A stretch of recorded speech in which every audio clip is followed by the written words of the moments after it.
Good evening and good afternoon, wherever you are in this beautiful land that we call Canada. My name is Roderick Brereton. I will be your host this evening for the MentorME information session and the official launch, sponsored by the BBPA, Starbucks Canada, and Mentor Canada. So we have a big afternoon and an evening here for you with a lot of things that we're going to be covering. And first and foremost, we just wanted to say thank you very much for joining us wherever you may be, from Halifax to Vancouver. We welcome you in the peace and tranquility, hopefully, that you're experiencing through this time that we're all having to go through. So thank you very much for joining us. First and foremost, I would just like to allow you to know, in terms of the formats that you're watching on, you'll be able to ask questions. So you'll see the questions, the platform for that come up, and you can send in your questions as they come. So we'll be definitely glad to answer those questions. And we look forward to having an amazing evening this evening. We've got some amazing guests. And again, my name is Roderick Brereton. I'm with Say It Loud Canada, and also the membership director at the BBPA, the Black Business and Professional Association. So without further ado, we're going to get our program started. So we would like to actually start now with the land acknowledgement. So as we gather here on the beautiful lands of Canada, we acknowledge the sacred land on which we operate and which we live. It has been the site of human activity for 15,000 years. This is the territory of the Huron-Wendat, the Puntoon First Nations, the Seneca, and most recently, the Mississaugas of the Credit River. The territory was the subject of the Dish with One Spoon Wampum Covenant Belt, an agreement between the Iroquois Confederacy and Confederacy of the Ojibwe and allied nations to peaceably share and care for the resources around the Great Lakes. Today, this gathering place is still home to many Indigenous people from across Turtle Island, and we are grateful to have the opportunity to work in the community on this territory. We are also mindful of broken covenants and need to strive to make right with all our relations. Last but certainly not least, we acknowledge people of African descent who were brought here against their will or in search of a safe place to live their lives and raise their children. Thank you very much. Again, my name is Roderick Brereton. I'm pleased to be here. And tonight we're going to be speaking about the Say It Loud MentorME launch. So I would, at this point in time, like to introduce some of our special guests, those being Nadine Spencer, the president of the BBPA. We also have Kimberly Robin from Starbucks Canada and Tracy Lugar from Mentor Canada. If we could have you join us now, that'd be great. And I'm hoping the weather wherever you are in this wonderful land is as beautiful as it is here in Southern Ontario. We're enjoying some mild weather for the end of November, and I just hope that this lasts well into December and to January. I think we can all say we need that. So it's a blessing to have this weather, and again, also a blessing to have you here with us this evening. So while we wait for our guests to come on, Say It Loud Canada was an initiative that was started by Farley Flex, myself, Brandy Q, to bring forth a new narrative of Black youth. So Black youth are able to talk and speak into the reality of what they are producing on a daily basis, what they're invested in. And we're going to get further into the description of Say It Loud, but Say It Loud is the overall arching umbrella organization that is seeing MentorME come to fruition. And this evening, we're going to be exploring MentorME and hearing from our mentors, and also a young man who is a mentee. And we'll be talking about the importance of mentorship within the Black community and how you also out there in the listening public can become a mentor, or those young people who are seeking mentorship, who need that advice and that leadership from somebody, we will definitely be talking to you too. So we're actually going to show our next a video to start off before we get our guest in. So without further ado, let's get to that video.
Welcome back. So, as I was talking about before that video, we're going to have our special guests, our sponsors, join us right now. We're going to first start with a good friend of mine. She's the president of the Black Business Professional Association. She's also the CEO of Brand EQ, which is a marketing, promotions, communications company serving the globe. Welcome, Nadine Spencer. Nadine, how are you this evening? I'm excellent, Roderick. It's so great to see you. And especially, I admire your enthusiasm right now because, it's been a long road, but an exciting journey. And it's great to be here at this point where we're literally launching the program tonight. Last night, we did it in French across the country, and tonight is English. So great to see you. Good evening, everyone. Bonsoir. It is an absolute pleasure to be here this evening as we are embarking on a journey that we started. And we're at a point now where we're going to be able to see some profound activities happening that's going to change the lives, not just of the mentors, but the mentees. I'm Nadine Spencer, the president of the Black Business and Professional Association.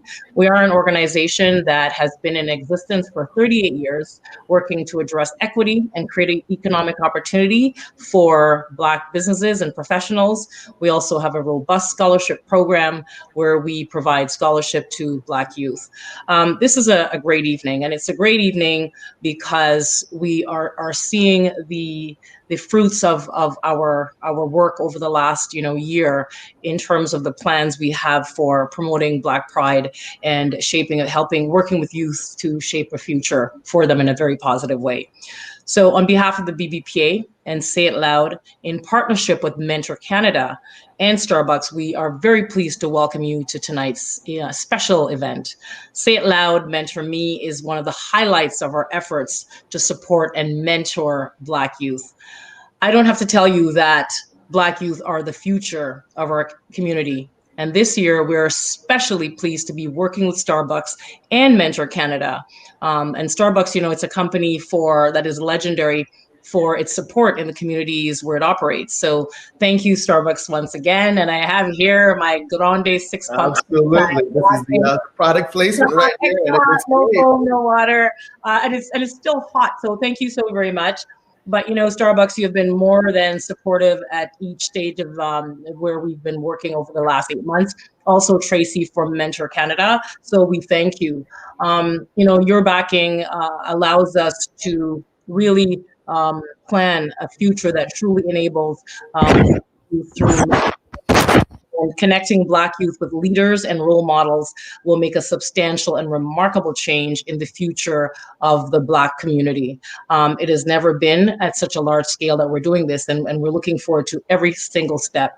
We are so proud that hundreds of Black youth will be involved, including those who speak French. And as I mentioned last night, we had the French launch.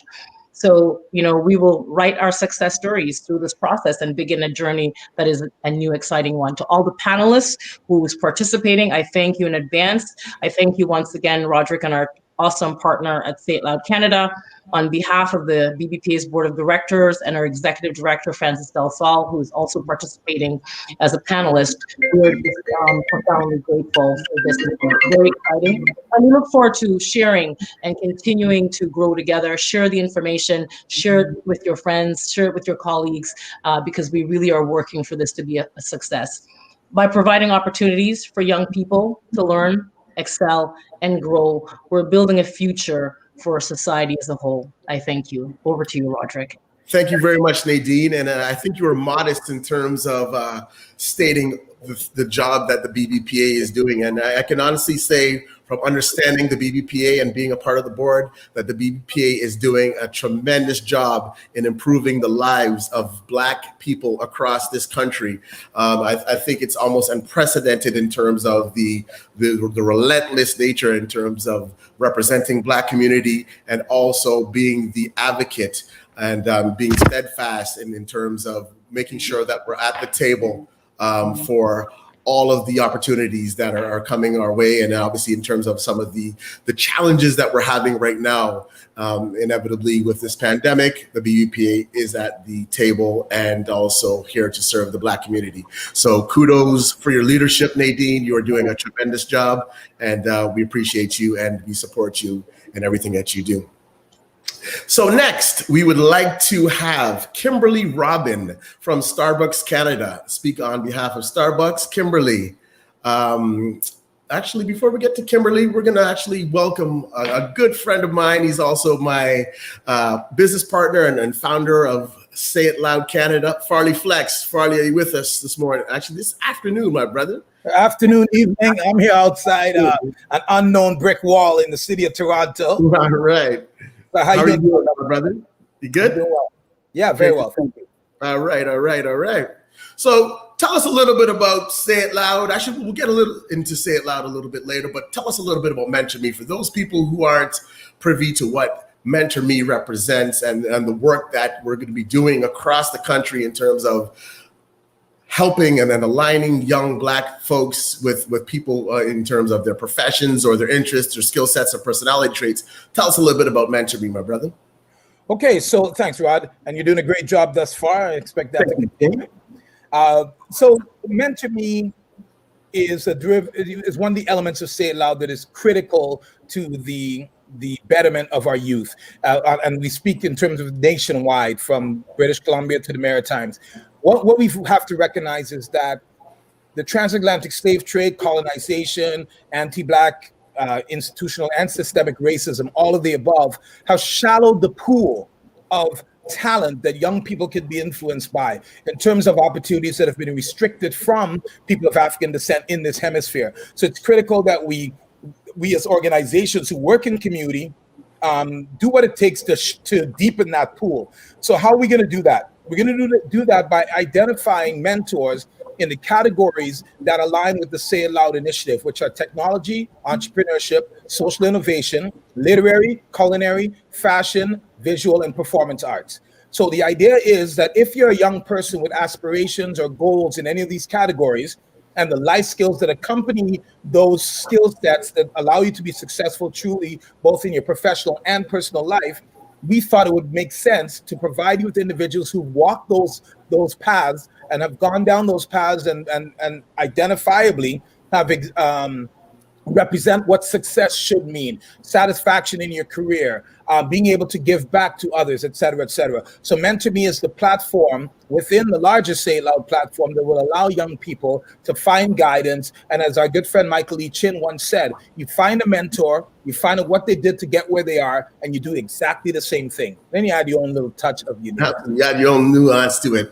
And I think as the wise words of our executive director, who will be also here with us this evening, said, mentorME is not a handout, but it's a hand up. Absolutely. I think especially in these trying times, these challenging times that we're actually right now in, our Black youth definitely need that hand up to help them reach that ultimate performance out of their potential. No question about it. I know you'll be here with us a little bit later, Farley. So good seeing you, my brother. Love the shirt. You look sharp, my brother. Thanks, man. Trying to be like you. Absolutely, 100%, brother. All right. I'm rocking the Starbucks green tonight, so you know how we do. Let me just take a sip of this drink. Absolutely. Cheers. All right. So that being said, we're going to actually bring on Kimberly Robin right now. She's from Starbucks Canada, and I wanted to send a special shout out. Before we get actually to Kimberly, we're gonna do an intro of the panelists. So we're gonna switch it up a little bit, and we're gonna have those panelists come in and join us now. So stick with us, Farley. We'll be right back with you, and hold it down. Just all right, looking forward to it. I'm very excited. Starbucks slow, my brother. It's good. All right. All right. Thank you.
All right, that was a great video.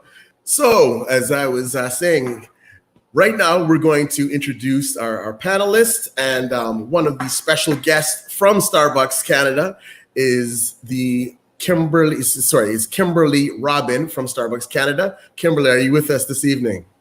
I am. Hello.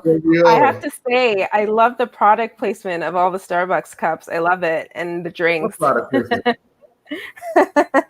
What are you drinking? So we have Nadine's got the chai. This is a grande hazelnut blonde latte, and it's beautiful. Love it. It's great. It's warm.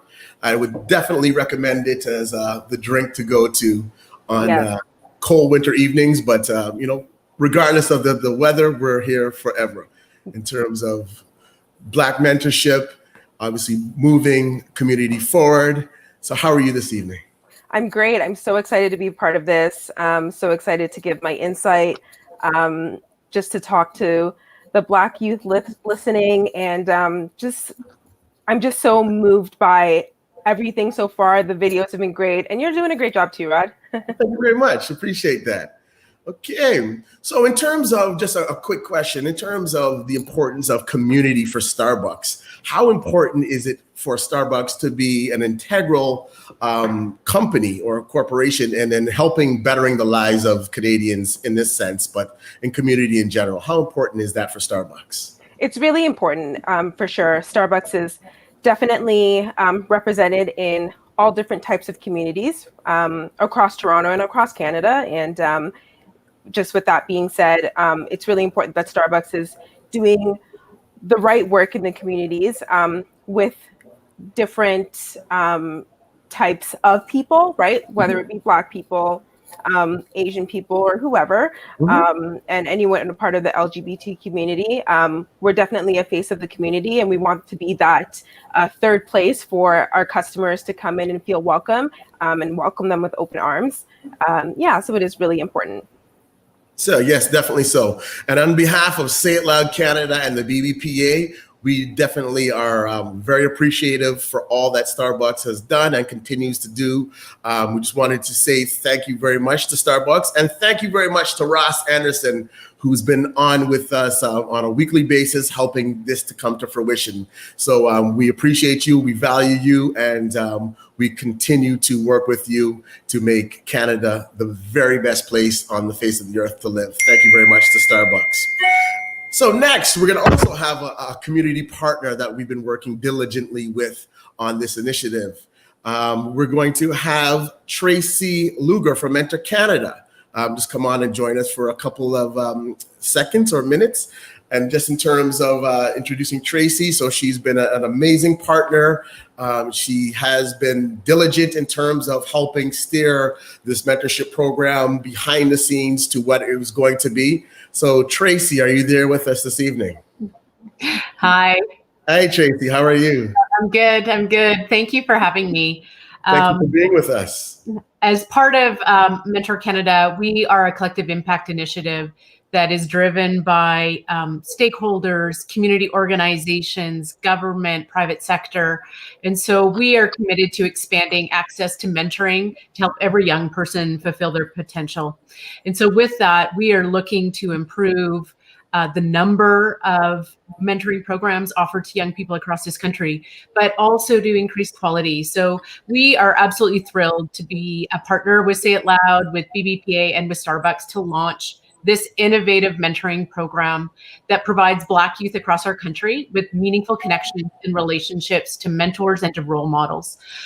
This approach is not only unique in its context, but the focus on mentoring is just so critical in supporting Black youth to discover their potential, to build networks of support, and to build out their social capital, to break down barriers, and certainly barriers around racism and oppression, to bridge connection and bonds to the community, both to the Black community, but the community in general and beyond.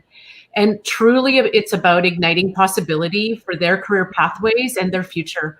So together, I know that the launch of this program of mentorME will impact the lives of Black young people across this country. And through the power of mentoring, we will build a new and young generation of leaders who are supported and who will thrive. We know that there is huge potential in Black youth across this country, and I've had the privilege of meeting and connecting with several of them. And the more that we can connect them to role models and mentors to further explore opportunities for their future and to truly build a career pathway for themselves that removes barriers and goes beyond what they currently think they can do and achieve, we know our future is bright. So thank you again. We are thrilled to be a part of this, like I said, and we hope to engage lots of young people and mentors over the course of the next couple of months. All right. Thank you very much, Tracy, for all the work that you do. And we continue to enjoy our partnership with Mentor Canada. Thanks so much. So at this point in time, I'm going to introduce our panelists, and we've got a great array of panelists with us this evening. They've come from all different sectors that represent Say It Loud Canada. So getting into that right now, I'd like to introduce our first panelist, Roger Mooking. Roger is somebody who we all have seen, whether it be through the music industry or his amazing show, Man, Food, and Fire on the Food Network and everywhere that Roger has been across the globe. So welcome this evening, Roger Mooking, longtime friend. What's up, representative? How you doing, brother? I'm well, my brother. How are you? How's everybody? I'm okay, man. Just trying to navigate pandemic and everything else. You know, all the regular stuff and all the new stuff at the same time. And be out here with these kids, raise them up, help people, and that's what we're doing, man. Absolutely. Pleasure for having being here with us this evening, my brother. Thanks for having me. All right. So we're going to get to our next panelist. Our next panelist is Francis DeSole, Executive Director from the BBPA, from the Black Business and Professional Association. Good evening, Francis. Hi, Rod. Good evening. Hi, Roger. How are you this evening, Francis? Francis.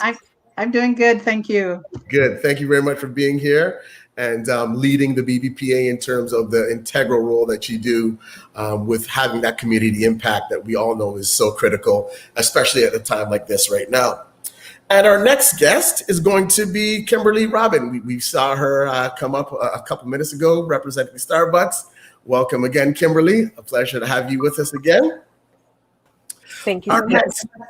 Thank you. Our next panelist is Tanya Bell. Tanya, how are you this evening? Hi, I'm great. Thank you. I'm very happy to be here. Thank you for inviting me in, Roderick. And all right. hello to the panelists as well. Thank you very much. And the persons or the people who are providing this streaming tonight from BIA Media, we have the president of that association or corporation. His name is Luke Thermavoila. Luke, are you with us this evening? Yes, Roderick. How are you, sir? I'm well, my brother. Yeah. Thank you very much for all the work that you're doing on the back end to make this happen with us this evening. We appreciate it. It looks great, and it's always a pleasure to be here with you. Thank you, Roderick. Okay. And also right now, another panelist, a good friend of mine, very instrumental within the Canadian music industry. He's also a Grammy winner. I mean, he's got so much under his belt. His name is Ray Williams. Ray, good evening. Oh, unfortunately, Ray is not with us this evening. So we're going to get started, actually. So question, and this is for the panel. Anybody who wants to answer in any order, we can go through it. We've got a couple questions. So what's the best advice you can give a Black mentee or somebody who plans to get mentorship on how to plan a career rather than simply work in terms of a job, like in the sense of being an entrepreneur, or all of you are very well accomplished? What is something that you would offer in terms of advice to that Black young person at this point in time? I'll jump in. Right. I'll say, I think it's really important that you have to, whether you are an entrepreneur or not, you have to create and operate with the mindset of someone who is self-employed. You have to operate in terms of, what I mean by that is anticipating future needs, anticipating what's coming in front of you, and working within the structure and the team that you have, but also looking to expand and build on that structure as pervasively and dynamically as possible. And the mindset is different. Working as an employee, you're sort of have that mindset. Oftentimes you have that mindset of you go in, you do the job, you work the 8 hours, you clock out, you go home, make dinner, and there's a demarcation and a separation from that, right? Operating if you're looking to advance your career exponentially, right? This is what I'd say.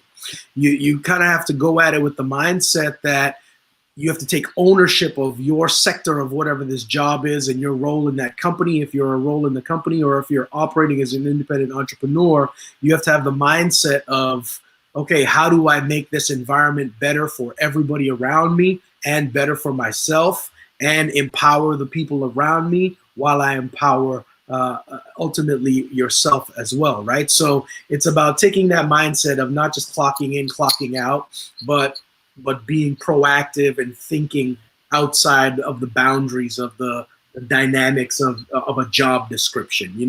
Job descriptions can be very limiting. It's great for HR, but in the scope of career advancement, if you're really looking to advance beyond the scope of your current position and lot in life, you have to think larger than your lot in life, right? So I think that that's really important. So some great points there, Roger. Thank you very much for that. So the next question I have then, based off of, I guess this is a segue off of what Roger just said, how do we encourage that innovation that it takes to just not live inside that box, but live outside of the box, to explore your options and, whether that be career or in terms of your choices and what life can really bring to the table? How do we encourage that initiative and that innovative expression? So, Roderick, in so much as we're talking about mentoring tonight, I would say, just to echo something that Farley said earlier, is to be, you know what you want to be. You want to be successful. So find somebody who's demonstrated that level of success. Reach out to them. It may not be easy. They may be too busy to mentor you, but you can make the effort to reach out to them and express your desire to learn and grow as they did, and to ask for them to mentor you. And there is always the second choice and the third choice, but the onus is on you to seek out people whom you classify in that mode, and then go after them and help and ask them to help you move your yardstick so you can in turn become successful. But I think mentoring is an awesome experience. It helps the mentee, it helps the mentor, but it has a lot of potential in creating success for all mentees. Okay, thank you very much for that. So personality has a lot to do with obviously an individual and how they portray themselves. So some tips on how you would use your personality to help advance you to get into different positions, and how you would utilize that, actually, those personal assets that you may have to help navigate some of these paths that young people may not be aware of. What are some of the advice that you would give? I can jump in here. A wise person once told me, when looking for a mentor, you really want to find someone that aligns with what you believe in. So for instance, you went into a meeting and you saw the way someone presented themselves, or what the idea they came up with. So you align with that person, you reach out to them and ask them to be a mentor. I did that within my own organization. I found someone that I liked the way they approached themselves in a meeting, and I approached them and I really worked with them for them to be my mentor and learn from what they have to offer. And a mentorship is a two-way street. Like, someone has something to offer you, but you also have something to offer as well. A wise person once said, you don't follow the yellow brick road, you build it. And really, it's about building a career. It's about, where do I see myself? What's my end goal? Where do I want to be in life? So throughout my career, I've made sure that I've built my career. I've moved from one job to another for a reason, and it's always to gain something, to learn something myself, as I am a lifelong learner. So I think it's important for a mentorship, A, to find someone that you align with, B, know that you have to build your career and you can't rely on that one person, and C, have that passion for what you're doing as well. Excellent. Thank you very much for that. So we all know the importance of having a mentor. And just out of curiosity, how has your mentor impacted your life? And it's just a general question that we just want to hear, how a mentorship or a mentorship relationship can impact your life. So if anybody wants to share that from their experience, what has mentorship meant to you? I know for me, I actually used to be a part of the Big Brother Big Sisters program. And so I've obviously had an older mentor. They're called a Big. And it was a great experience. I had them when I was quite young, but definitely taught me to come out of my shell and just be really confident in myself and gain that confidence that I actually ended up getting my very first job when I was younger, when I was a teenager. So they taught me how to conduct myself in an interview, how to get my resume together, some writing skills, and just really how to present myself as a strong, independent, young teenage woman. And that's how I believe I scored my first job. So it was a really great experience. All right, excellent. Thank you very much for that. So our next question, as a mentor, how do they impart that inspiration into a young person? I think, we haven't heard from Luke yet. Luke, what would you say in terms of how a mentor is able to just impart some of that inspiration, that get up and go, so a young person can, take that initiative and ride that horse or whatever they're on to make sure that they're getting that optimum performance out of their potential? What would you suggest in that regard? I think you're muted there, my brother. Stuff to doing production. Sorry. For me is pretty much to listen. When the youth come to you, you have to take time to listen to them and see exactly what we want. Because, as a youth, it doesn't take time to lose them, right? So you have to make sure you go with this program and adapt what he's looking for, to make sure that you can help the youth proceed where you want. Okay. Will be the advice. Yeah. Okay. So another general question. Thank you very much for that, Luke. No problem. What would you say the top 3 values are in terms of what a mentor could bring to a young person's life? And we don't have to have, maybe each person can share one, so we can kind of get a good array of what people think. I would say one for me would definitely be resiliency, and that word is definitely one that's rang clear in my ear more so lately. Just because, you know, it's having the ability to bounce back and like reinforcing a failure or a disappointment. And I would add, you know, just as a Black person who's definitely experienced, you know, disappointment or and to know that it's okay. What are my next steps? What am I going to do? And what do I need to do differently? Whether it's to, you know, get that job that you were looking to get, or you didn't get that promotion, or even just in.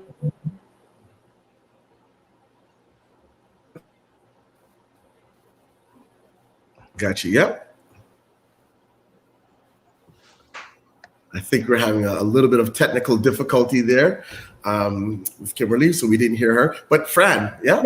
You know, even in light of what we're going through today with this social consciousness, I'm going to go back more than 20 years and say awareness.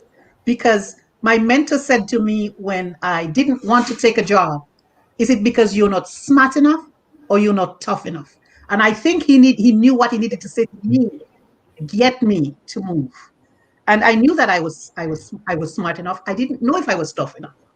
But I thought, you are not going to say that to me. But I think he said it to get me going, because he knew he had to somehow agitate me into recognizing my potential.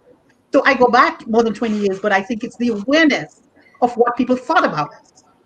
And so he was bringing it to me saying, they think you're not smart enough. They think you're not tough enough. I think you are. And that was what started it for me. That was what got me on my career today. All right, beautiful. And we'll take one more, and then we'll just get on to that next question. I think it's very important. It's important that you listen and observe your surroundings, right? So observing your surroundings means look at the people who are in your workspace around you. What are they doing? What's happening? Who's getting promoted? How does that work? Listening, you know.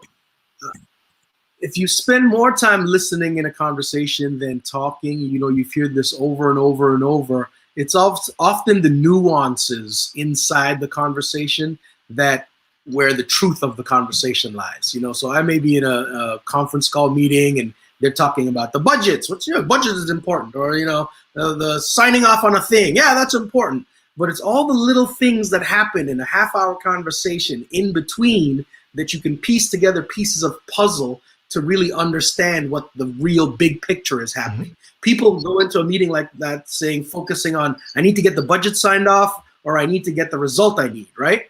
Whereas if you take the approach of, yes, we want to achieve the certain goals, but also listen to all the things that are happening in between, because all those little things in between can frame your understanding of a situation so dynamically and so importantly that'll show you the strategy for the next 5-10 years, right? So it's the nuances. The nuances is where the real conversation happens.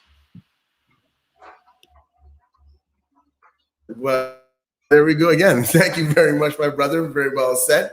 And, you know, we're going to do one more question before we get to our next set of panelists. I mean, there was so many panelists that said they wanted to join us this evening. So it's obviously an honor to have so many of your great opinions with us this evening. So anti-Black racism is one of our realities, and we've seen it rear its ugly head once again this year, 2020. We've seen it live on camera.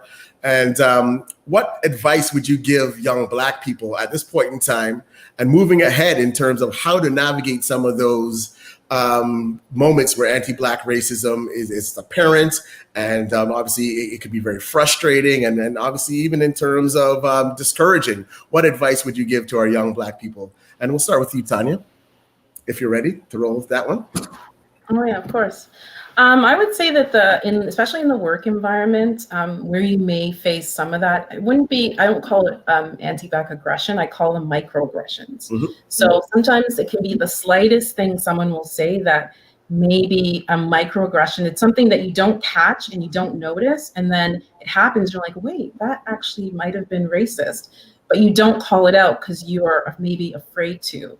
So I think it's okay if you get those microaggressions, that you want to address them, especially in the right way in the workplace. Pull that person aside and say to them, "Hey, I want to understand what you said," and in a polite and political way. That doesn't have to end up escalating. And I think that's where the youth are going to face the most type of what we call the slightest racism. Yes, there's a lot of outward racism, but some of it is quite micro, and you really have to call people out on that. And encourage your coworkers to as well. Call people out when they say those things. Excellent advice. Roger. I think we also have to face the reality and the fact that life is not fair, right?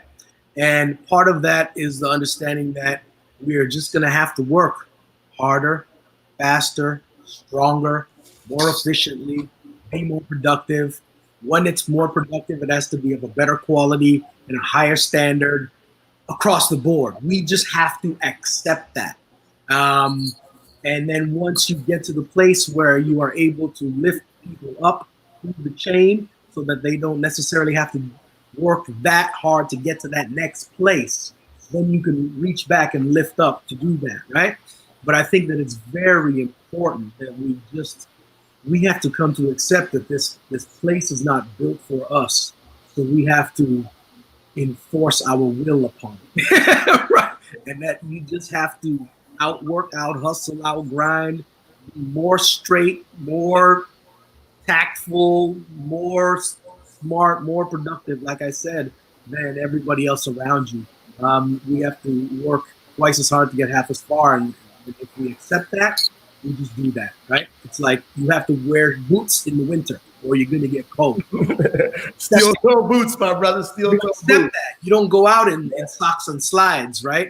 On a snowstorm, right? You just don't do that. You don't accept that because that's a reality of the infrastructure of that moment, right?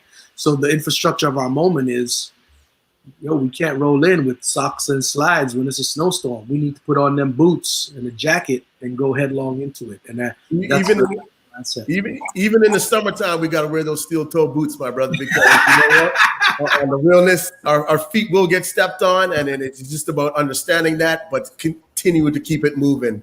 And on that note, unless somebody wanted to share a little bit more advice, we're going to have to switch panelists. Luke, did you want to share on that? Did I see your hand? Okay, sure. We'll just get your last comment. All right. Thanks, Roger. And I agree with Roger. And just to let the youth know that this is our time, right? This chance, we don't have it, right? So you have all the tools, you have the knowledge. You don't have to be stuck where you are. If you put effort, educate yourself, you don't have to stop where you are. Just work hard and it will happen. All right. And on that note, thank you very much on behalf of myself, the BBPA, Say It Loud Canada, Starbucks Canada, and Mentor Canada for sharing this wealth of knowledge with the participants who are watching online. We definitely hope that you're taking and heeding these lessons from these excellent panelists that we've had on this evening. We appreciate you. We thank you for imparting this important knowledge and then this wealth of wisdom on our young people. And we hope definitely to see all of you in the recruitment for our mentors that we'll be definitely getting around to in days to come. So stay tuned. On that note, we're going to go to a video and we're going to have our next set of panelists join us after this video. So we'll be right back. Well.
And welcome back. And this is the time I get to practice my radio voice.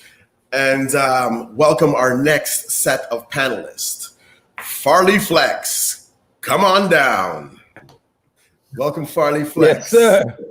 All right. And from the west side of Brampton, Ontario, Ryan Douglas, come on down. He's our mentee for this evening. Young man, very talented young individual. Ryan, how are you this evening? Is he there? There's Ryan. Hi. Hi. There's Ryan. Hey, good evening, Ryan. Great to see you. Right. How are you guys? Let's say it loud. I love that. Gotta love it. Next, Next. young man. I'm all right. You? Good, thanks. Good. Yeah. Our next panelist is Dion Walcott. Come on down. Carlos, what's happening? What's going on, D? How are you? What's going on? Good to see y'all. Good to see you. Yeah, you good? All right, I'm good. No complaints. Absolutely. And our next panelist is a man who's not ever short for words, Dwayne Morgan. Come on down. Hey, what's going on? How's everybody doing? What's going on, King? What's up, B? Good. We're taking it all in. Good seeing you. Likewise. The next panelist is no stranger to the stage and to the entertainment world, Nicole Brooks. Come on down or come on in. Greetings, all. Good night. How are you? Good. How are you this evening? Well, thank Hey, you. Brooksy. Hey, Farley. All right. And this is definitely the brother I've known for the longest, who's on this panel, a good long-term friend of mine from Scarborough and back in the day, Mark Stoddard. We know him as Corrupt. Come on down. Come on in, my brother. How are you? Salute. What's going on, family? Legend. How you doing? All right. So welcome everybody to the panel for MentorME. It's a pleasure to have each and every one of you here. So as you probably have witnessed prior to this panel, we were going to ask you a couple questions, and by all means, if it's applicable to yourself and you feel compelled to answering it, we want to hear your voice. So say it loud, say it proud. All right. So we're going to jump right in. What nuances? There's just some cultural nuances that Black youth have to have in the sense of being prepared for the lives that they're going to be exposed to in whether that be the workplace or just in terms of society. What are some of the advice, or what is some of the advice that you would give a Black youth in terms of just being prepared to overcome some of those challenges that inevitably they're going to face? I mean, I'm cool to start. Okay.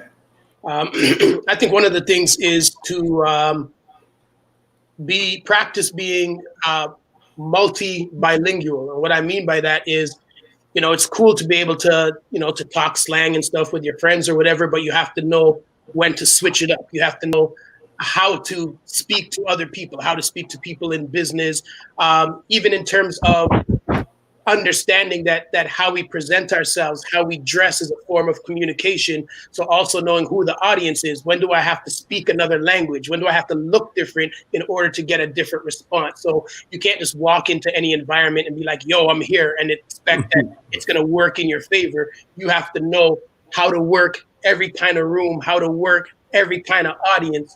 And when you're able to master that and be able to, flip a switch in your head and be like, all right, I got to turn on this language, this vocabulary, I got to look this way, then it allows you to navigate a lot more routes. Absolutely. Great answer. And, just having that ability to pivot and to swim in any type of water that we're positioned in is an amazing skill. And that actually leads on to our next question. Where do people find their inspiration to keep on going? Obviously, each and every one of you has got a different experience. And as we know, nothing comes easy, but to have reached to the plateaus which you all have got to, what is some of that inspiration that you've had to pack with you and that young people should know about, just from your personal experiences? I can speak to this one. All right. For me, inspiration comes in many forms, but a good book definitely inspires you, right? growing up, the book that got me started was Malcolm X. Was the book that kind of gave me a little more of a direction of who I am as a person, and figuring out how to navigate who I want to become. Another book I would definitely suggest is a book, Pablo Coelho, The Alchemist. Definitely a book that is it's a great read. It's a fable, but it makes you understand your personal ledger. I understand we all are blessed with a gift to actually share to the world. So finding books of inspiration definitely works. A good music, a good song definitely gets you going. So those kind of elements definitely gets me inspired. I think everybody else can add to that what I just said right there. But for sure, those two things, music and a good book, definitely. All right, absolutely. Actually, we'll get one more panelist to address that question. What are some of the inspiring things that keep you moving in this life that we're living right now? Right. Can I jump in? Absolutely, 100%, sis. Well, I want to combine both your first question and your second question because I was pondering on it. And I wanted to say to the young people or whoever who's listening, I think number one, really know what you want to do. And what I mean by that is if I'm an artist, so even to this day, I always joke that my parents really don't know what I do. They just know that I was able to figure out how to do something and not return home when I became an adult. And so they're good. But I think what I've learned throughout the years, and this is sort of piggybacking off of what Brother Dwayne said, is outside of knowing, the multilingualism of yourself, I think even before that, even as an artist, learn that it's a business and learn that you can make a living out of it. I think with whatever discipline you're in, just really know what it's about. Even the other day, I spoke to my own mentor and we were talking about even in the film of theater or film or television or what have you, a lot of Black youth don't really know the multitude of jobs that are in it outside of being an actor or what have you. There are so many things that you can be in that industry and that you can make a very good living in.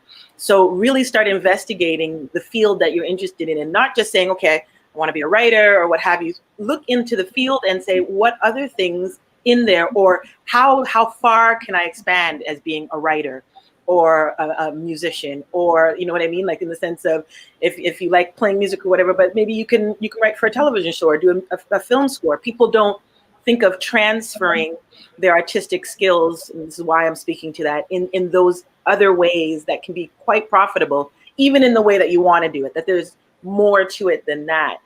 And I think once you really know what you want to do, and it can take time, and there's a lot of time to figure that out, I would say be passionate about what you want to do, because sometimes you may not be always inspired. Does that make sense? Absolutely, so 100%. Even in these times of COVID or what have you, I think, well, is it that I'm leaning more on inspiration, where I completely agree with Brother Mark. There are so many outlets, whether it's music, good literature, exposing yourself, again, being in the arts, exposing yourself to a lot of artists and artwork, not just in your own discipline, can really expand your mind. But sometimes you're not always inspired. And that's where discipline comes in, along with passion. And so I want to encourage that not always can you find inspiration to say, yes, I can do this and I can do that. But when you have a discipline of, I'm a writer, I'm using writer a lot, but I'm still going to write every day, even though I don't feel to write every day, because it's a discipline that I want to be better, or I want to work on my craft. And so some days that when you're not inspired, you still have to push and still do what you have to do, because this is what you want to do. This is what you're passionate about. But I completely agree with what Brother Mark said. There's so many good things that you can lean towards, especially in literature, music, artwork, all of that stuff. And I admire every person on this panel who does all of what I'm talking about. Lean on their works and see what they do. And that will also inspire you. So I know I took a little bit longer, but I want to. Good, my sister. This is what we do. We express ourselves, and there's like, obviously, in the sense of just the time.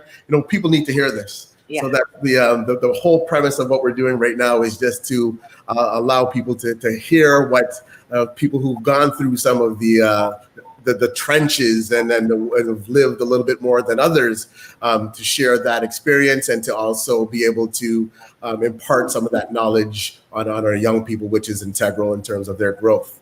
Talking about young people, we've got a very talented young man with us this evening. His name is Ryan Douglas. He's a multi-talented artist, We know him from his ability to sing a song and to make it beautiful. Ryan, we had young people coming up to us, and they actually inspired the name mentorME. Farley and myself working in schools and obviously doing a lot of different initiatives across the country. We heard it several times. Sir, could you mentor me? Hence the birth of the name mentorME for the initiative that we're doing now. So, and for a mentor, from a young person's perspective, what do you think some of the key characteristics a mentor should have for somebody who's looking for a mentor? What are some of those things that they should be bringing with them so a young person is able to get the best experience out of that mentorship? Well, for yourself, absolutely. Oh, okay. So I could say for myself, like when I first met my mentor, I would say that's Farley Flex. Like how he first came about was like I was singing, and then after I was done, I was singing at school, and after I was done, he came up to me and he was like, "Hey, you're really good." Like, almost made me cry. I'm like, "What?" I was like, "What?" And after that, he came after and he's like, "Here, take my number." And I'm like, "Oh, maybe like I should call them, right?" Because I was thinking like, "Oh, maybe it's just like when I like the people were like, oh, singing for my event, all that stuff." And after that, we started talking more, and then I started to learn more. So because I was really the person that would like close off people that would end up like being like, "Oh yeah, you want to sing on my event, this and that, all that stuff." But like when it came to like having someone who actually cared about like my work ethic, and also someone who cared about like building me as an artist and building me as someone who wants to become successful, I feel like being open to new things, because I wouldn't imagine myself performing like at some places. Well, those places got me to other places, which got me to other places, which got me to like some big areas to perform at. And to be honest, like as a youth, like I feel like some of us will be afraid to step out of our own comfort zone. So I would say you have to be uncomfortable to be comfortable at first. You always start out uncomfortable. So my thing is like always be open to try different things. Like if you don't feel like doing something, this, like think about it twice and be like, okay, this can benefit me in a couple ways, but I don't know about. Maybe it's because I'm not used to it. I don't want to do it. So a couple of things was public speaking. I didn't like public speaking before. It's like you have to know how to public speak. Those skills will like translate. So when you get older, like you speak in front of crowds and that you don't have to sing. So then I had to adapt to public speaking, and I've been speaking around a lot lately, especially like for Youth for Human Rights. Like that has really like impacted me. And due to me getting out of my comfort zone and not public speaking, look what came around, Youth for Human Rights, and now I'm a ambassador for that organization, and now I do public speaking now. And I used to never do public speaking. So like really like tuning in and getting out of my comfort zone and getting out of like my head a lot. That's what I feel like is important for someone who's looking for a mentor, just to stay out of your own head and to get uncomfortable, because the big outcome is always going to be there. And that's what all right. Yeah. Beautifully said. Our next question, we're going to go to Dion, my brother Dion, a very well-versed individual. Obviously has a huge hand in some of the pop culture that we do every single day. Dion, how are you this evening? I'm good, man. I'm good. So how important do you see Black pride and positive cultural identity for young people right now? And based on some of the countering pop culture that just seems to be pushing negativity left, right, and center on our young people, how do they counter that? And what would you say how can we put positive identity and that Black pride at a forefront so that people can ultimately get that sense of positivity and moving forth, so that younger people can also follow that positive trajectory? I mean, I think two things I would say. I mean, you can answer that question a lot of different ways. Two things that come to my mind, I would say, know yourself, like know your background, know your lineage. So like when you're representing yourself, you actually know where you're coming from. And then I also think in this day and age where we are right now, just Black people working together and trying to move together as a unit instead of being separated, because a lot of the times the system that we're working within has been designed to separate us. And I think right now we're in a special time where we need to figure out how we can work together, not just on small projects and little programs, but like how do we start to think bigger to change the systems that were built for us to feel and build new systems. So I think we have a really exciting time in front of us where, like, do the research on how you got here, just you as an individual, and then also start to figure out how you can work with more people of color to build your team and build a new system. Thank you very much for that. Very well said. And you pointed out something just now, that working together and collective impact and that collaboration. So I'm going to bring this one up to my brother Farley Flex. How do we go about that, Farley? Like, obviously, and obviously our colonization and our experience has intentionally fragmented us as a community. How would you suggest for young people to look at this from a way that we can have that collective action partnership in terms of moving forward and moving the needle? As we often say, ants getting underneath the leaf and moving that to that next place. How would you suggest or give young people that information on how to go about that? Okay, first of all, I want to make sure you can hear me. You can hear me, right? Yep, loud and clear. My screen was frozen for me, but I think that there's a fundamental aspect to knowledge of self. And if one can identify their interests, their personality traits, and their skill set, that will be the first indication as to what path you should take. And once you've decided or figured that out, then you can look for like-minded individuals who share those interests with you, who not necessarily the personality traits as much, but the interests and certainly the skill sets. If you align yourself with people who do that, I think of my friends like Nicole here or Dwayne or whomever. If I see Nicole out somewhere, there's also someone else there who shares her passion in her midst. Right. And, if it's Dwayne, same thing. Ryan has friends like Caden, for instance, who are also entertainers. So, when you can get like-minded people together in any effort at all, when you think about it globally, then there's an exponential difference in terms of the power of the impact you can have. Because now you're working towards the same end goal, whether that be an individual or collective goal, at least you're heading down the right path. And as you and I always say, Rod, that interest, personality traits, and skill sets, IPS, is your GPS to your final destination of where you belong on this planet. That's how you get there. So that would be my encouragement to young people. First, work on the self-discovery, explore, be brave, as Ryan said, and step out of the box, try new things. We all know growth lives in the discomfort zone, not in the comfort zone, in the discomfort zone. And from that discomfort, you'll grow, number one, and you'll also be expanding your knowledge, your realm of knowledge, and the horizons that you can, now seek out. All right, thank you very much. Again, the valuable words of my brother Farley Flex. So a general question to the panel. Right now, we're embarking on this mentorship journey. And I say it's a journey because it's not a destination. But mentorship has always existed within the Black community, but not maybe from that formal lens as we're doing right now. So, you might have a young person in your community or a family friend that you bring under your wing and you're able to help them out get to that next level. So the recruitment of mentors, whether they be Black, white, yellow, brown, purple, whatever they may be, because this is relatively, in terms of, again, our community, something new that we're formalizing now, what are some of the strategies you would suggest to bring on other mentors in terms of helping Black youth with that hand up as opposed to that hand out? What are some of those strategies you would suggest in terms of recruitment for bringing other people in and helping? Well, I could kick that off if we need a bit of a kickstart.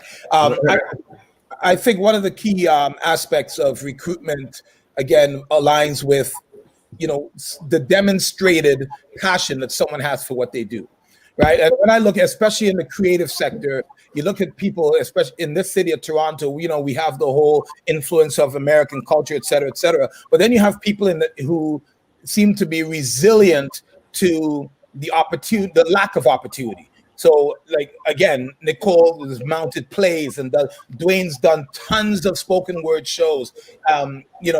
Mark has ventured out and had his art demonstrated everywhere. And there's not a huge support infrastructure for any of these individuals on this panel, quite frankly, not here in Canada, right? So somebody who has that drive and passion And fearlessness is one of my favorite characteristics in people. When you're fearless and you're willing to challenge yourself and others to be that person that you're meant to be, right? And we know greatness is when performance meets potential, right? So that strive to fulfill your potential you see it in people. I think people, when they meet you and you talk to them, and this is why courage is important, going out and being willing to speak to people and get a sense of what makes them move and be so passionate about what they do and achieve the things they've achieved. And I think that's what we need to look for in mentors. Who are the people who are breaking down barriers, personal and professional barriers?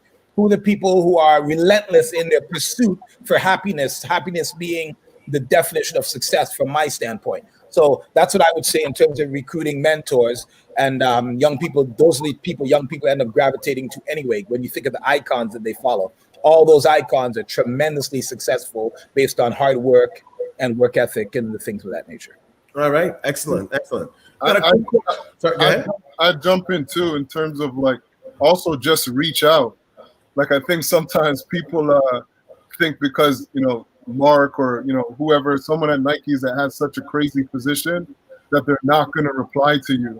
So you'll be surprised how much people actually don't speak to each other, but you assume that they do. So I would just say it's as simple as like, just reach out and be like, I would like to have 15 minutes with you. Sometimes they may not reach back, but a lot of times they will. All right, great. Actually, you know, Dion, if you could just share with the listening public right now a little bit of what you do in your role at Yellow Brick, just in case people aren't aware of what you've done, and obviously this some of the venturing outside of that comfort zone that you've done. If you could just give people a little bit of information on that. Yeah, no, I mean, I started off working, doing sneaker shows. Now it's probably over the last 10 years. Now I'm working with people on how they can work inside of the sneaker industry and other creative industries as well. But like sneakers is close to my heart. We provide people an ed tech platform to learn what I call the gray areas of the sneaker industry, where like you may not realize you can get a job. And then we support people after they learn the things that they want to do. How do we put skill development opportunities in front of them so they can be working in a Nike or working in a Reebok? Especially for people of color, we're the biggest consumers of the sneaker industry, but we're not represented inside the building at all. And that's part of what I'm trying to change, where it's like I said, not only just in the sneaker industry, but in many industries. How do we stop being the consumers? We start being more of the people that are inside working in these buildings. So Yellow Brick has been designed to like help people chase their passions and give them tools on how to navigate industries they may not even know exist. Okay, beautiful. Thank you very much. Can I ask something to that, Rod? Absolutely, 100. Especially for Dion, because what I love about his passion is his desire. Because when he started off with an idea of doing these shoes events, and now to see him where he is now, it's all that, it's the commitment. So I definitely applaud anybody who has a dream, just plant that seed and allow it to manifest itself to get into other opportunities. And then you create those transferable skills, which Dion's able to tap to get into the corporate world. A lot of us don't know how to utilize that properly. And you see him as a perfect blueprint for that. So just wanted to keep that in mind. Like, just stick to your dreams, kind of thing, right? 100%. And then I can definitely add to that as seeing your growth, Mark, obviously, even from grade 8 when you were just doodling on paper at junior high school, in terms of, you know, how much you've grown in terms of just the intersections of industry and, you know, seeing your products everywhere. So, you know, again, kudos to you. And obviously that commitment is one of our 7 C's. And I'm sure we're going to get into our 7 C's with Farley later on after this question period. My brother, Dwayne, just a quick question. What are some of the things that you would instruct a young person or just give some information onto a young person about balancing that work home life, or just that work life with other things that you have ongoing? Because obviously, even in days like this, you know, we've got to work not just twice as hard, probably 10 times as hard. How do we balance that work life at this time and at this juncture?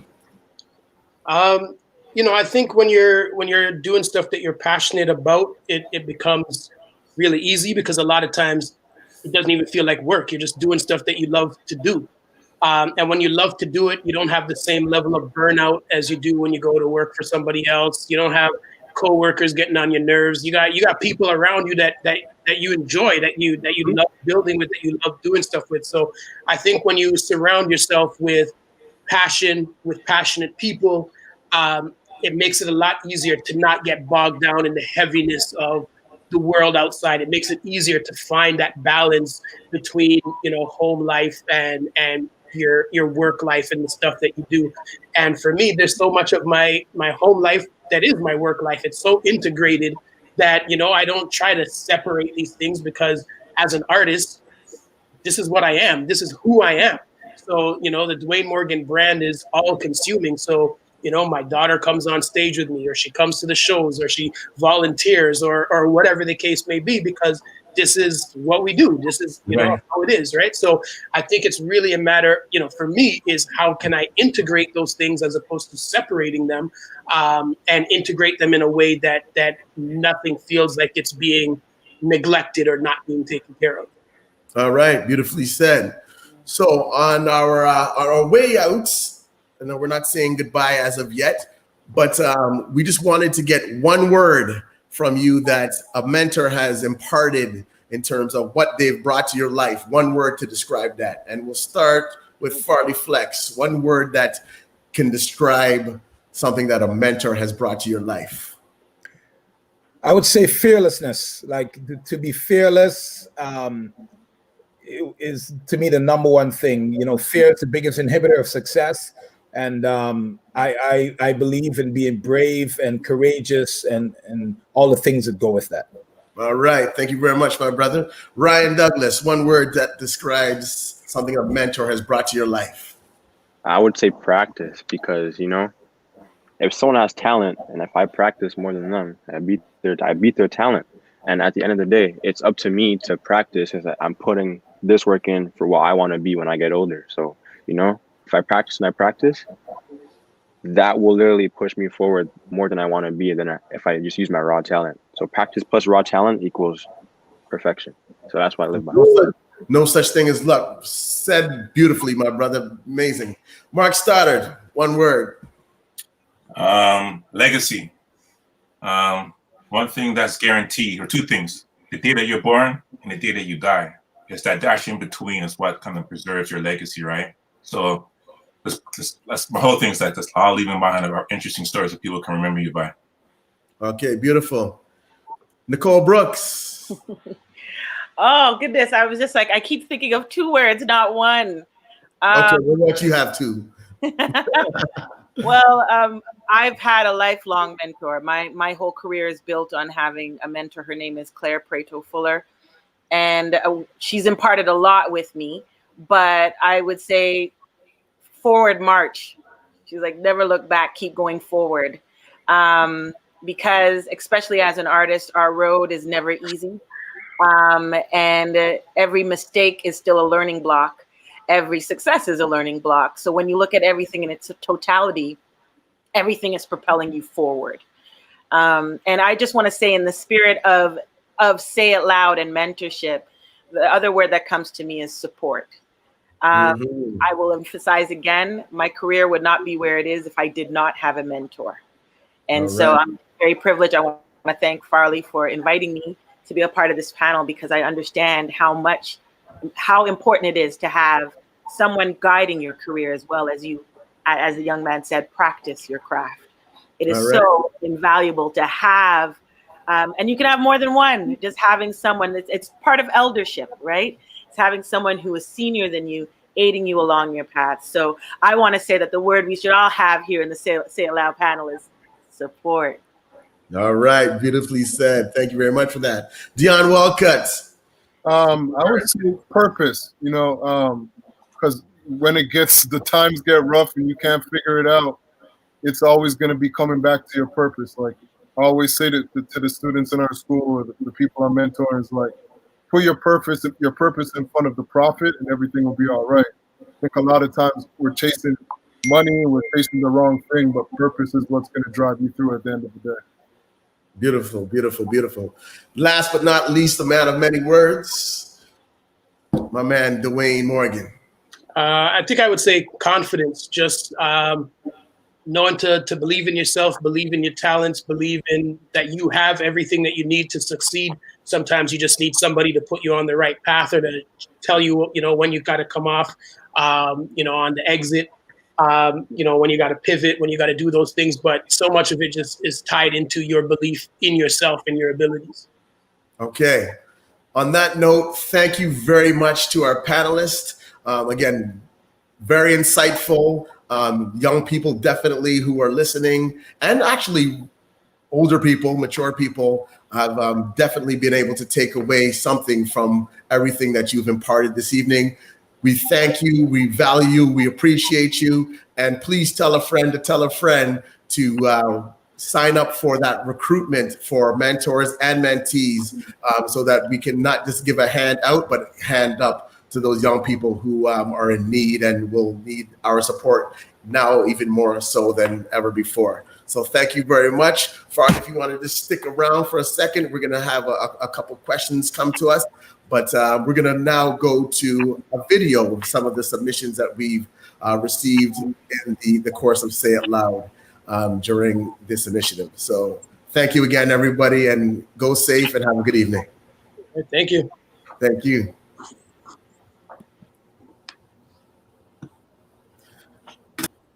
So while we're getting our video lined up, we just wanted to say, again, it was an amazing experience to hear from so many great panelists this evening, but we're going to jump to our video.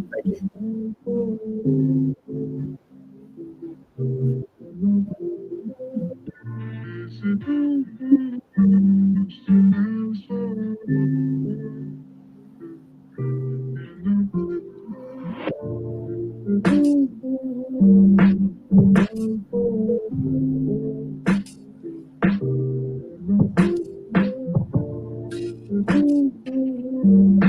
Relationships. As we all go through life, we realize that some relationships come for a reason, a lesson, or maybe even a blessing. So it goes like this. You said, trust me. I said, you said it's only us. So I had to trust. I found myself caught up in the drama. All you brought was endless trauma. I wear my heart on my sleeve. Now I'm covered in cuts and I bleed. But I'm special, right? I don't know what that's like.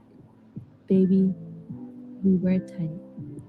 Black culture ties into my passions because it helps me express who I am and helps me find the beauty in it. And in doing so, it challenges anti-Black racist ideas of what it is to be a Black woman. One that I often hear is that Black women are strong, which isn't bad. However, it perpetuates the narrative that we are only strong and we are able to put up with the worst because we are built for it. This mindset is particularly damaging. As much as we are indeed strong, we are also precious. We are something delicate, people to be cherished and loved. As we challenge how we see ourselves and thus how others see us, we can penetrate the mindset that dehumanizes us. Who we are is human, not machines made for work, not shields to protect others while we get damaged. We are human and truly beautiful at that. Neural Self-Care will manufacture handmade, organic, vegan beauty products for Black men and women. Our products will be packaged eco-consciously and sold through our e-commerce website at affordable prices. Our goal is to inspire clients to take care of their skin and hair while minimizing their costs. Our products are inspired by traditional Caribbean and African recipes. We offer a skin line which consists of deodorant, lip balm, face cream, body butter, and soap. For hair, we offer shampoo, conditioner, styling cream, and hair gel. Based in Montreal, we plan to sell our products online throughout Canada as of next year. Focus on reality and express myself, express my creativity. And basically what I do is just drawing, painting. I love in simple form of hearts. And this one is pretty much how I've been expressing myself since this past 5, 6 months. It has been great, but I'm looking forward to better myself and better my skills. And yeah, I hope you will like it. Thank you.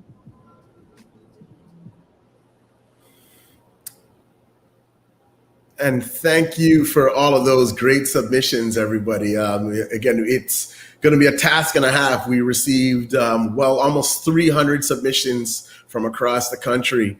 And, they've all been truly amazing. And it just goes to show that Black youth are writing the narrative and authoring the narrative of the future for our community. So kudos to everyone who's submitted on the Say It Loud platform. And actually still to today, we're getting submissions coming in. So it's always an amazing thing to see.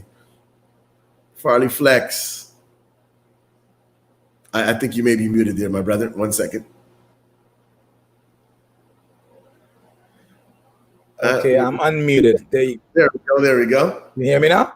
Yep, loud and clear. Great. Yeah, no, just gonna say kudos to you for doing a stellar job as the host/MC tonight. I also want to actually make sure folks know that the videos that are being shown we randomly selected those to show. So these aren't winner. There's no winner in this, by the way. The winner is the entire Black community. So what we're really emphasizing here is that Black youth need support. They need mentorship. They need all the other supports that the website's offering from all of the participating partners. And we want to thank everyone, obviously Starbucks, Mentorship Canada, BBPA, Brandy Q, and all the folks that are contributing, the mentors and the young mentee who is here tonight, Ryan.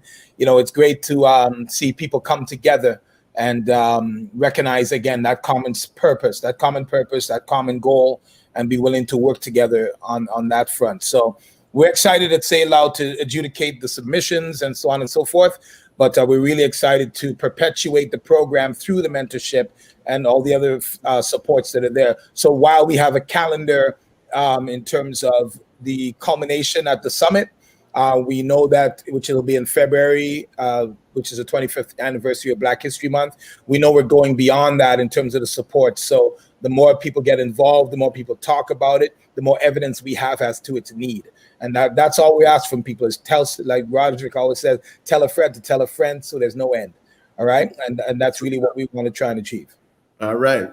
So on that note, we wanted to have a couple words from our sponsor, Kimberly Robin from Starbucks Canada. Kimberly, can you join us? Thank you. Yes. Hello again. You can hear me, right? Loud and clear. Perfect. Well, thank you so much for this tonight. It's been so great. And Starbucks Canada definitely believes mentorship is a powerful way to support young people in achieving their dreams and aspirations. And we feel a deep responsibility to serve our communities and be a model for change and for good. We're proud to work with the BBPA, Say It Loud, and Mentor Canada to invest the future of Canada's Black youth and address the opportunity to provide many experience. And Starbucks will not be a bystander. The company is committed to taking action. We're committed to learning and supporting our Black partners, customers, communities, and we'll continue to work to confront racial bias and racism. We are committed to our journey to advance inclusion, diversity, and equality for our partners and the communities we serve and create opportunities where they may not exist. Mentorship is not new to Starbucks, but a dedicated program to Black youth is unique. So not just with our mentorship, mentorship is not new to Starbucks, like I said, and it's not just with our dollars, but with our people and involvement, and not just a moment in time, and committed to Starbucks as an organization to create meaningful change. So thank you for this. Wonderful. Thank you very much, Kimberly. That sounded like a 10-year commitment to Say It Loud if I ever heard one. I love it. All right. And again, thank you very much. It is a commitment. That's great. And I just wanted to say, again, a very big thank you to Ross Anderson and all the staff and the employees at Starbucks for helping in this initiative and giving us the boost that we need in terms of getting the word out and also being an integral part of the creation of Say It Loud MentorMe. So kudos to Starbucks and thank you very much. Tracy Luca Huger, did you want to also join us on our way out in terms of concluding? Is Tracy there? Okay, I'm not too sure if Tracy's there. But on that note, Farley, just I guess in wrap up, sure. Did you just wanted to share how people can get involved with MentorMe? How can people sign up? How can people be recruited? How can they tell a friend to make sure that they are a part of this groundbreaking initiative that we're doing right across the Canada from Halifax? I said right across Canada from Halifax to Victoria, BC. Absolutely. So number one thing is to know how to reach us. And the way to do that is to go to the sayitloudcanada.com website. And you can peruse that and see all the things we're doing and the places you might want to fit in.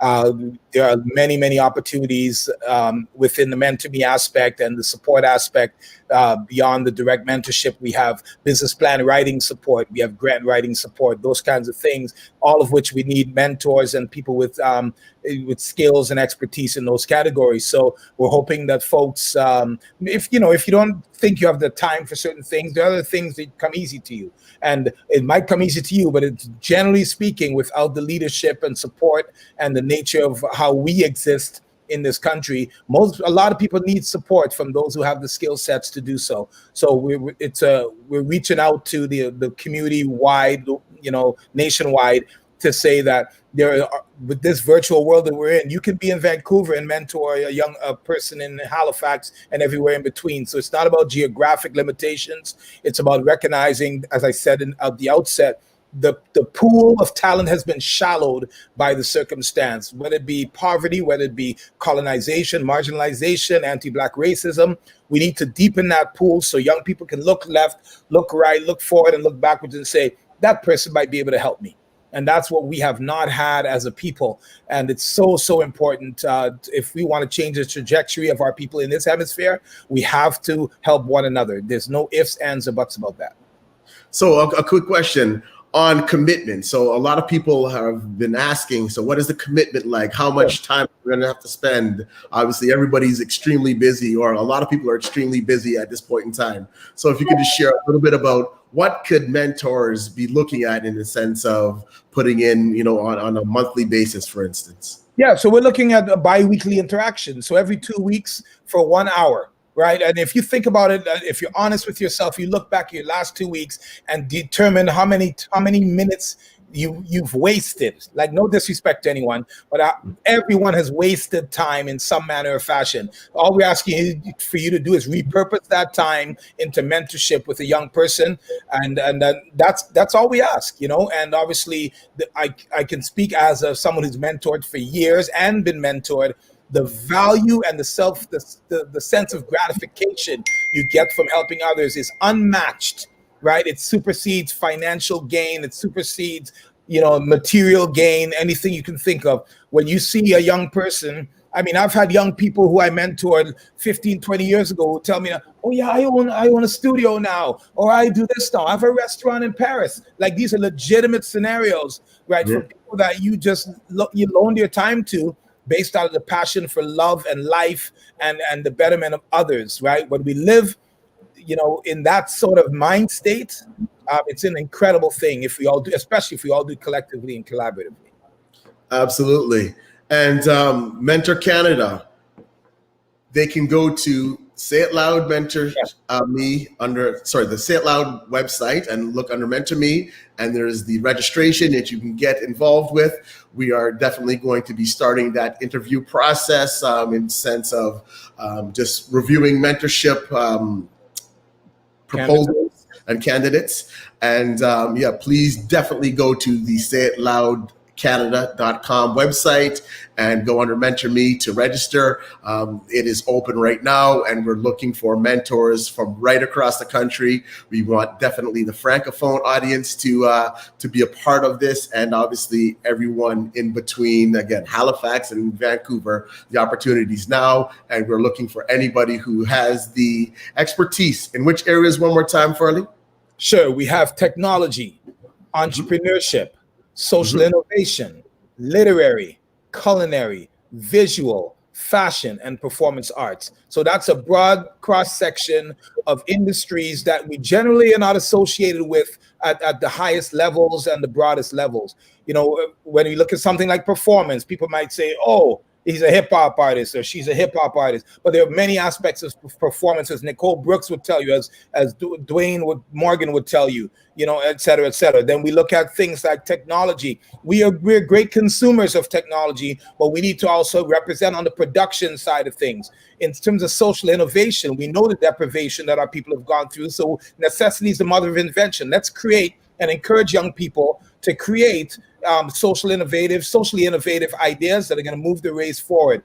You know, fashion, et cetera, et cetera. We need to be more on the manufacturing, the production side of things, not just the creative, right? We need to be fulsome in our involvement. As Nicole rightfully said, there are many, many options in every single career interest, right? We don't necessarily always have to be on the low probability side of being the basketball player, the rapper, the this, the that. All those people have large teams of people who love those things as much as the performer does, but they have a different skill set that they've applied to find their place of well-being and sustenance, really.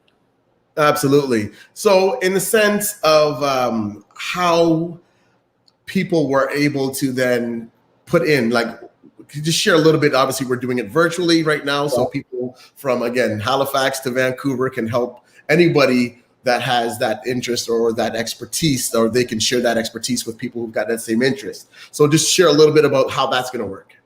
Okay, so from a mentor, you're talking about the alignment between mentors and mentees? Sure. Yeah. Okay. So what we'll be doing is, as the mentors submit their interest in becoming mentors, there are a few obviously logistic protocols in terms of being vetted, as anything related to youth might entail. But what we'll do is, when you identify your interests, your personality traits, and your skill sets, specifically your interests and your skill sets, we want to align people. As I said earlier, in terms of what matters in terms of the mentor-mentee relationship, is the alignment. Mentees look for people that are already down the path they want to follow, and mentors should also have the awareness to say, that young person looks like a young version of me, right? But I don't want them to go through the same struggles I went through, because I've already been there, done that. So let me give them the GPS to navigate through the system, right, and avoid the blockades that slowed me down, so that they can get where they want to go, with less interruption, right? So we'll do that in terms of matching up mentors with mentees. It's like a very simple process, just based on what it is people want to do. Right.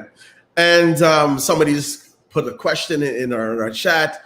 What is the timeline? So if you could just give us a little bit of information on the timeline. So if somebody wants to, get involved, but do a little bit more research, when's the deadline for a mentor and a mentee to get involved within this MentorMe process? So I believe it's the middle of January, if I'm not mistaken. You might be able to help me with that. But we know what time of year we're in right now. So the mentorship, the submissions to be mentors are open, but we want to kick off 2021 with a bang, and when we want to have the young people who are navigating through the holidays and COVID and everything else to have the time to identify what they want to do. But at the end of the day, in January is when we're looking to launch the mentorship mentor-mentee relationship. And I also want to mention that we have an additional support that we're going to be integrating throughout the process, and that's called VUCA-Works. And VUCA-Works is a globally resonating platform that helps people do business plans and things like that, with a mentor guiding them as well. So we have some incredible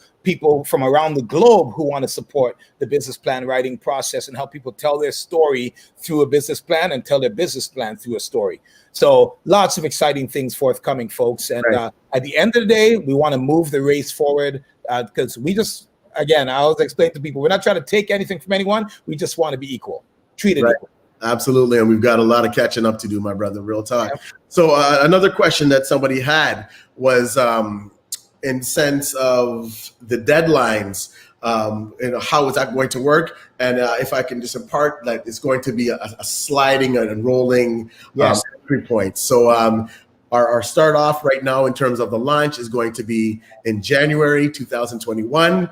But fear not, if you're not in that first rollout, in February, we'll be doing another recruitment. So the recruitment's going to be ongoing, and fear not, if you want to mentor or you want to be mentored, there is an opportunity for you to join throughout the course of what we're going to be doing. And this, just for the record, is nothing that's going to be here today, gone tomorrow. Right. We're definitely investing. We've got some amazing corporate partners, obviously Starbucks being the first one to step up to the bat, but some other corporate partners who are also investing in our community and understanding the necessity, but also the investment that can bloom and blossom into something that's beautiful and fruitful.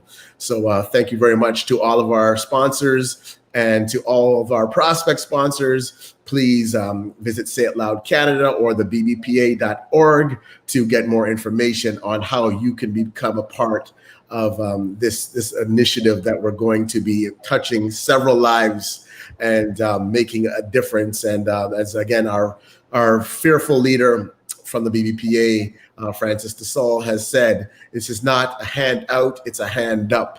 And we're giving people an opportunity to, just be the best version of themselves. And as Farley often says, to get that optimum performance out of their potential. And everybody deserves that chance, and everybody deserves that opportunity. And with the support that all of you have given us this evening, and the support that you can also give your fellow human beings, it's a part of the process that will, again, help us shift and move that needle. And if you just wanted to talk about this, the ants moving that leaf, Farley, and then we're going to be, as they say, au revoir, we're going to be out of here, talk about that ants and how we need to now move this leaf and make things happen in the sense of moving forward.